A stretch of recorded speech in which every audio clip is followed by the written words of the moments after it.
tout le monde, j'espère que vous allez bien. Après quoi, 2 semaines et demie, décors différents, vous avez vu ça? On est à Miami, encore une fois on est à Miami. Comme vous imaginez, c'est pour le déménagement. On cherche à louer ou à acheter. On n'a toujours rien trouvé. Donc, alors je vous donne comment ça se passe parce que je voulais vous faire un petit point, étant donné que ça fait 2 semaines qu'on ne s'est pas vu, 2 semaines que j'ai pas eu le temps de filmer, où on en est de notre maison. Alors la maison est sur le marché depuis presque 3 semaines. 3 semaines. Donc, comme vous imaginez, ils ont mis un panneau devant.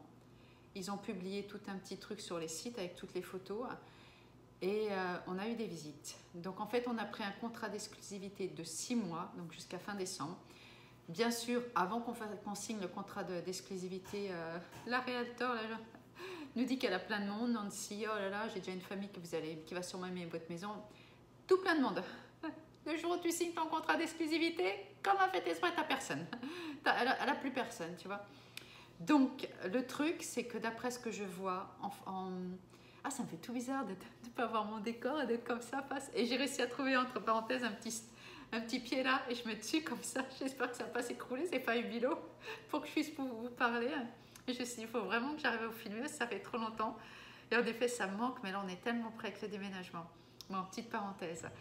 Donc, où j'en étais, ouais. Et après, alors oui, ce que je m'aperçois dans l'état du New Jersey, c'est que tes ventes vont de mai à juillet. Tu es en plein pic. Ma voisine, en effet, elle a vendu en 3 jours et à chaque fois, elle était stressée. Quand est-ce que ta maison est sur le marché? Parce que la maison est soi-disant mieux que la mienne, mieux que la sienne, pardon. Donc, elle espérait que la mienne soit après, de façon qu'elle puisse vendre la sienne. En effet, avec le réparateur, on a mis un temps fou et on avait tout le basement, comme je vous ai dit, à tout enlever. En fait, j'ai tout nettoyé, ça m'a pris un temps de dingue. On a fait un petit garage shell et j'ai donné vraiment après à des voisins, des associations, pas mal de trucs. Donc, j'étais contente. Pour ça, c'était une bonne chose de faite. Et après, le mec est venu faire les travaux. Tout ce qu'il a fait, c'est de la merde. Tout s'est récroulé. On a eu le Karcher qui a nettoyé toute la maison parce qu'il y avait de la moisissure. Vous savez, ce truc vert avec les plantes et tout. Et la seule fenêtre qui vient de changer, alors que les autres ont 60 ans, je vous le donne en mille, il y a eu plein de fuites. Donc, boum, basement inondé, le mur plein de noir, de crasse et une partie du basement avec de l'eau. Donc, premier petit nettoyage. Et après, je me dis, c'est pas possible, la maison elle est vieille. En effet, les fenêtres, quand elle est de 48 ou 50, les fenêtres ont tenu et pas celle-là. Il a changé 2-3 conneries, je veux dire, le porte-savon, mais après, t'es sous la douche, il s'écroule, donc le porte-savon est encore éclaté, donc tu as un gros trou dans le carrelage de la salle de bain. Alors, déjà que mes salles de bain sont pourries, là c'est encore plus pourri. Bref, donc ça, il y a encore à le refaire, donc quand tu fais visiter, pas terrible. Et je voulais vous filmer ce week-end. Ce qu'on a eu comme galère, c'est qu'on a eu les, comment ça s'appelle, ça va mon cœur? On a eu les canalisations, la grosse canalisation générale, donc qui est dans le basement, qui a été complètement bouchée parce qu'elles sont trop vieilles et il y a de la corrosion, donc il faudrait tout changer. Et le dimanche, on a une visite, donc on n'en a eu que 3 cette semaine. Et je dis à la bonne femme, la Realtor, bon bah il y a la porte du garage qui déconne. On la changera s'il y a des ventes, on va le faire, c'est en procès et tout, en processus de tout faire le truc. Et en fait, elle descend dans le basement, mais elle ne me le dit pas, la Realtor. C'est inondé. Tout le sous-basement rempli d'eau, en fait. Les cannes, et pour une fois, je ne suis pas descendue faire une machine à laver, donc je l'aurais vu avant. Tout le basement a été inondé parce que dès que tu prenais une douche, dès que tu utilisais les chiottes, dès que tu utilisais n'importe quoi avec de l'eau, toute la canalisation centrale ressortait. Parce que c'est comme si c'était bouché dans tous les conduits, voilà, dans tous les conduits, c'était bouché. Donc l'eau ressortait.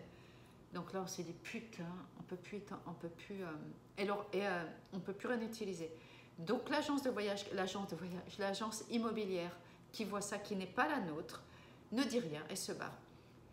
Pour une fois, une famille est super intéressée par notre baraque, mais voit ça, elle dit, oh là là, c'est inondé le basement, je ne vais pas faire d'offre. Manque de peau, parce que les premières semaines, on a eu une visite tous les jours. La deuxième semaine et demie, que 3 en une semaine, donc c'est pas beaucoup franchement. On a peut-être eu peut-être une dizaine de visites en à peine 3 semaines et on a fait une journée porte ouverte. Et après donc j'appelle ma Realtor, moi je lui dis écoute, moi je viens de découvrir qu'on a plein d'eau dans le basement, elle est venue visiter, elle nous l'a pas dit, franchement c'est dégueulasse. Donc moi je m'en suis aperçue que le dimanche soir, donc on a appelé une compagnie d'urgence un dimanche soir. Alors ça c'est le côté cool des États-Unis. Ils sont venus réparer, fixer, comment dire, tout débouché à l'intérieur de la canalisation, mais ils nous ont dit que tout le circuit de canalisation, il est mort. Donc si on veut tout changer, c'est 12 000 $. Donc on ne peut pas, je veux dire, c'est clair. Et si on veut changer qu'une partie, c'est 5 500. Donc on a dit qu'on va déduire ça de la vente de la maison parce qu'on ne veut pas se prendre la tête à avancer, faire des travaux. Donc comme vous imaginez, on fait super gaffe, super gaffe. Et pour la petite anecdote, je ne vous dis pas, quand les toilettes étaient bouchées, on a été chez les voisins. Alors elle me dit, va dans le jardin, va pisser, va chier dans le jardin. J'ai dit non, je ne vais pas dans le jardin moi. Donc du coup, c'était là, me dit, j'ai envie d'aller aux toilettes. Je lui dis, purée, toi t'as envie de chier le soir où c'est bouché. Le soir, on ne peut plus rien utiliser. Parce que le mec, on dit, on vient entre 6h et 10h du soir. Donc ils bossent le dimanche non-stop. C'est une compagnie qui bosse même le jour de Noël, n'importe quelle heure. Et après, elle me dit, j'ai super mal au ventre. J'ai dit, non, mais attends, faut que tu ailles chez le voisin. Donc, on a été toqué chez le voisin pour demander si on pouvait utiliser les chiottes. Bon, lui, il est vachement sympa. Et Laurent me dit, moi, je vais pas prendre de salade, je vais rien prendre parce que je veux pas aller aux toilettes. Parce que vu que les toilettes, s'il n'arrive pas à les réparer ce soir, s'il n'arrive pas à déboucher les conduits, on peut pas utiliser les toilettes. Pas utiliser l'eau, pas utiliser la douche, pas utiliser le lave-vaisselle, rien utiliser. J'appelle Jeanne au boulot, je lui dis, Jeanne, tu peux pas te laver les cheveux ce soir. Quoi? Comment ça fait un cri? Je peux pas te prendre. Non, parce que les mecs se réparent, on a l'eau partout, on a sa d'eau dans tout le basement. Donc ça a été fixé dans la nuit. Et après, on a voulu appeler une compagnie le lendemain pour nettoyer toute l'eau pompée. C'était trop cher, ils prenaient 800 $. Donc on a dit, on n'a pas les moyens de payer. Donc on a évacué l'eau avec des serpillères, des éponges, comme vous imaginez. Hein. Avec Laurent, bon, je tiens à dire qu'on a été une super équipe. Mais on en a bavé le lundi et on partait le mardi matin pour Miami. Donc la petite anecdote. Donc du coup, on a mis le contrat d'exclusivité. Je reviens un peu à l'explication. La Realtor qui a plein de... donc la Realtor, c'est l'agent immobilier. Plein de monde au final à la personne et elle ne fait jamais visiter. Elle sous-traite avec d'autres agents. Et je vais vous être honnête, normalement, les trois quarts ne sont pas sympas.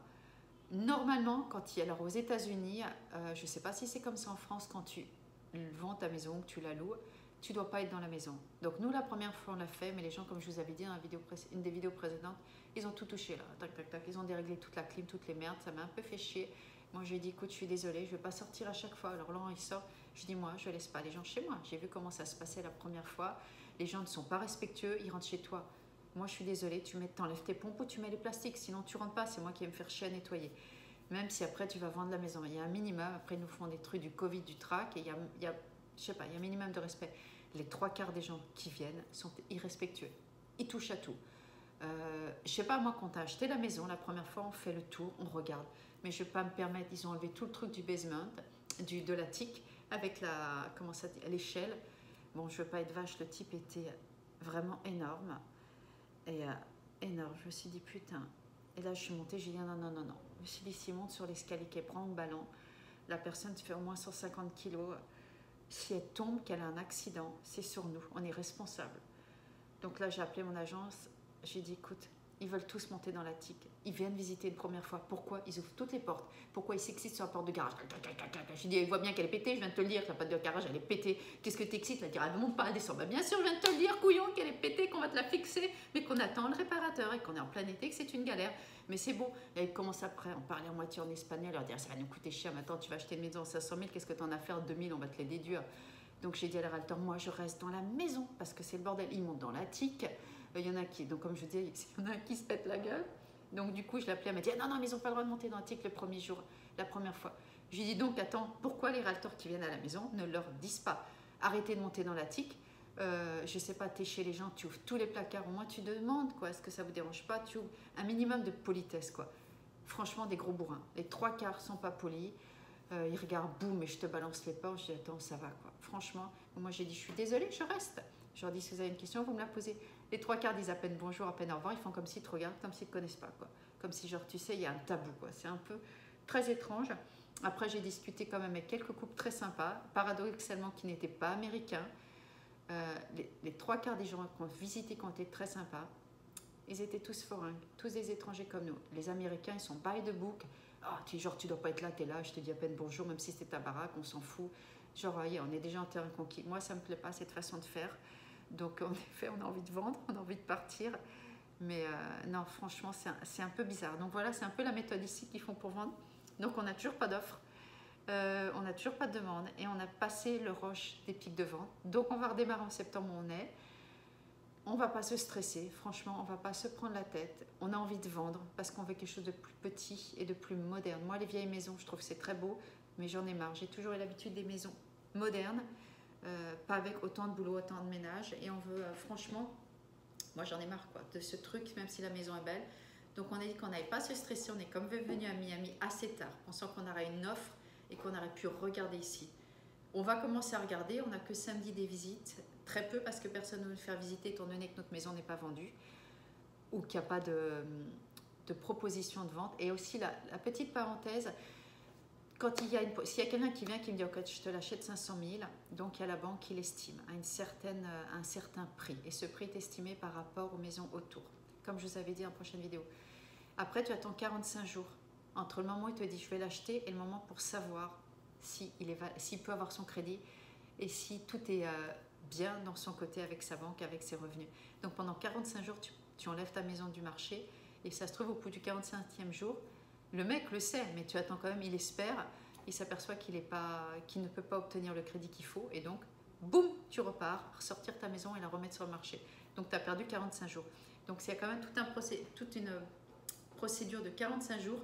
Même si tu as signé avec un mec, ça ne veut pas dire que ta maison va être vendue.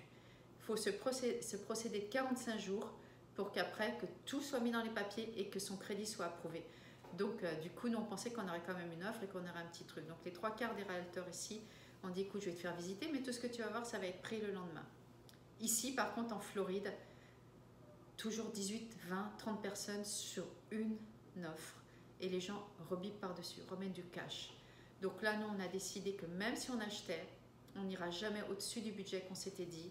On va même, parce qu'il y a trop, les maisons sont surestimées, donc on est même en train de se dire qu'on va louer, et attendre de voir comment ça se passe, parce qu'aujourd'hui, en dessous de 500 000, tu ne trouves rien. Donc nous, on voudrait vendre et basculer un peu pour le même prix. Donc voilà un peu en fait où on en est.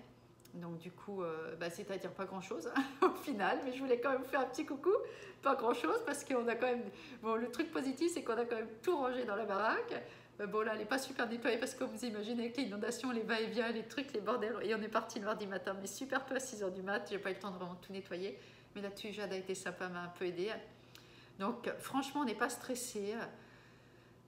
Tous les gens te disent ça se vend en 3 jours, c'est faux. Il y a entre ce que les Américains disent et il y a la vérité. Même si on a passé le rush, tu n'achètes pas une maison en 3 jours. Il y a du temps de réflexion quand même parce que surtout que les gens vont y rester. Donc on s'est dit si on passe, elle sera prête pour avril prochain. Donc de toute façon en décembre on la retire du marché et cette fois on préparera pour avril prochain pour bouger après. Mais quoi qu'il en soit aujourd'hui maintenant on est plus sur la location que la vente parce que comme je vous dis Miami, la Floride, les prix ont éclaté, la maison à 500, elle vaut 700, donc on n'a pas envie de se faire avoir parce qu'on sait qu'on ne la gardera peut-être pas. On n'a pas envie d'acheter un produit surestimé et après le marché rebaisse comme il y a quelques années, tu te fais complètement avoir. Donc voilà un peu notre analyse. Donc Stella va redémarrer l'école ici en septembre. Jade, elle, de son côté part. Sa dernière année de collège, elle part vivre avec son copain.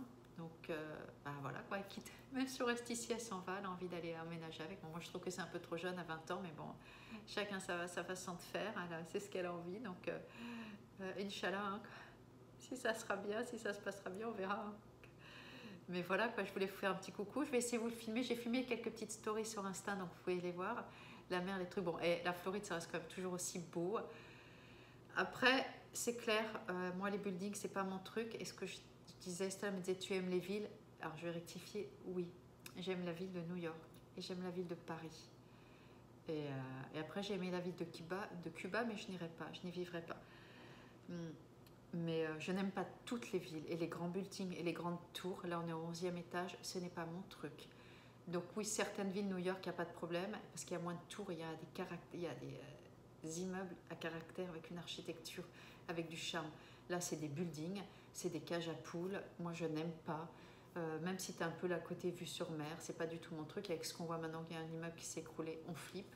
Je vais être honnête. Laurent a le vertige, donc il râle parce que je dis... Je suis piquée, il dit non, je veux pas un immeuble. Après le 6e étage, 8e étage, grand maximum. Mais je veux pas de tour.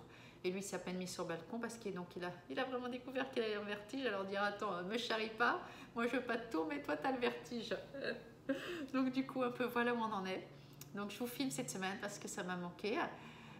depuis vous filmer, même si ouais, je vais pas faire plus de 15 minutes, de toute façon on s'en fout, les gens, les trois quarts des gens ne regardent pas jusqu'au bout, la vraie j'ai 4-5 minutes, mais je le fais quand même pour certaines personnes que j'adore et qui me suivent, et ça me manquait de pas communiquer avec vous, donc je le fais parce que je sais que même s'il n'y en a pas beaucoup, c'est là ils vont regarder jusqu'au bout.